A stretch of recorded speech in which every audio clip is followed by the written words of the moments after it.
Hey y'all, Michelle O'Neill here with O'Neill Wasaki. So, it's football season, and that made me think, go Cowboys, first of all. Got my Cowboys football here. Actually, it's not mine, it's my partner's, but I borrowed it. So it made me think about how is divorce like football? So, first of all, those of you who are able to reach an agreed divorce, that's not like football. That's great, it's awesome, but it's not like football. But a contested divorce, now that can be like football. So, in football you have an offense and a defense, right? And that's the same with a contested divorce. One side has their position, the other side has their position, and you each kind of run plays as the case is going along. And you each have things you're asking for, and you each have defenses to what the other side is asking for. So, you know how you play football on like a Nintendo or a Sony PlayStation? Okay, hopefully y'all do that. I don't, but y'all do. But you know how the concept works, right? So, you know how if you have the same players and you try really hard to run the same plays every time and try to make the same thing happen that happened before? Well, you're never going to get the same outcome in that football game, right? Because there's so many things that are changeable. There's so many variables that happen. So the same thing with a divorce. So no matter what, your friend's divorce was like, or your brother's divorce, or your sister's divorce, or your friend at church, their divorce is never going to be just like yours. So thanks, Jill. Hi. So just remember that although they may tell you how their divorce was and what their divorce was like, their divorce is never going to be the same as yours. So share with them your tips and your tricks and, talk about what's going on. But just don't ever think that your divorce is going to come out exactly like somebody else's, because like in a football game, you're never going to have the same outcome.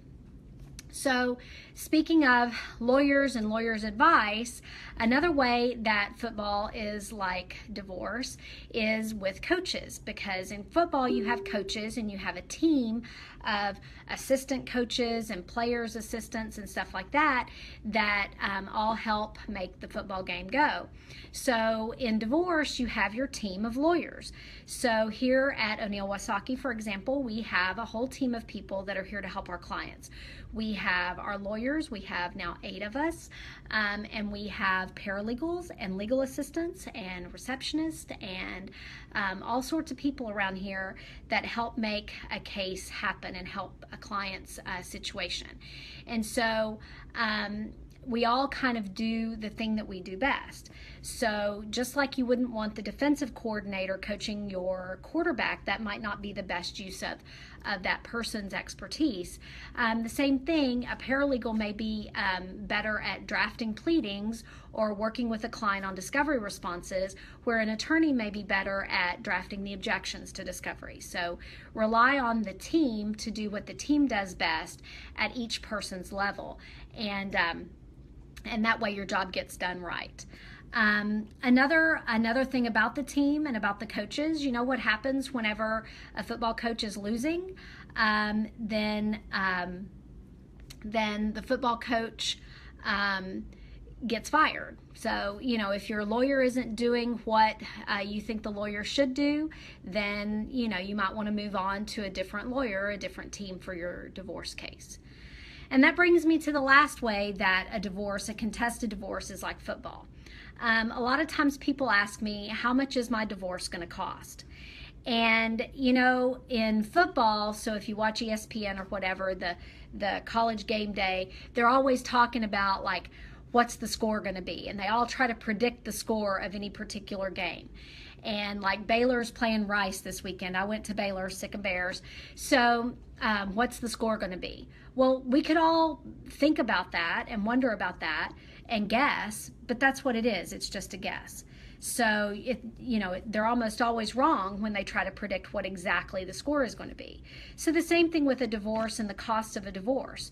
You're going to ask me, how much is my divorce going to cost? And I know you want predictability. I get that. But the answer is, I don't know.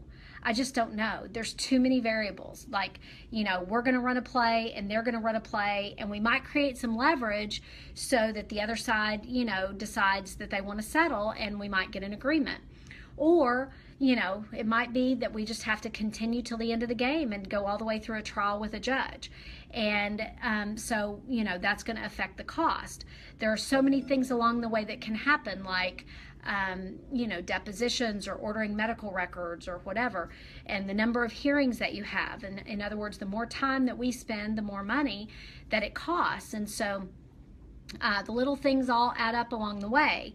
I tell my clients that one thing is for sure: your divorce is going to end in one of two ways. Either you're going to get an agreement, or you're going to have a trial and a judge is going to settle things. And so the sooner you get an agreement, the less your divorce is going to cost. If you guys can sit down at the kitchen table and come up with agreements before you have to get lawyers involved, then that's going to be the least expensive type of divorce there is. If you can't reach agreements and the divorce lawyers have to kind of do some things, and then maybe along the way we come up with an agreement, then that's going to be cheaper than going to trial. But regardless, if we go to trial, that's going to be the most expensive type of situation that you have. So the sooner you get an agreement, the less it's going to cost. And kind of like in football, I guess the football teams could decide, hey, we're done playing now and we want to just go have dinner. So they could stop in the middle of the game. That never happens like in college or pro football, but I guess on the playground it could. And, Mrs. So-and-so's dinner is ready and it smells really good, so we're going to go get dinner, and just stop playing. That's kind of like reaching an agreement in a divorce. So the longer you fight, the more it's going to cost. So I hope you enjoyed my thoughts on how football is like a divorce. And this is Michelle O'Neill. And until next time, I'm with O'Neill Wysocki, and I'll see you soon. Bye.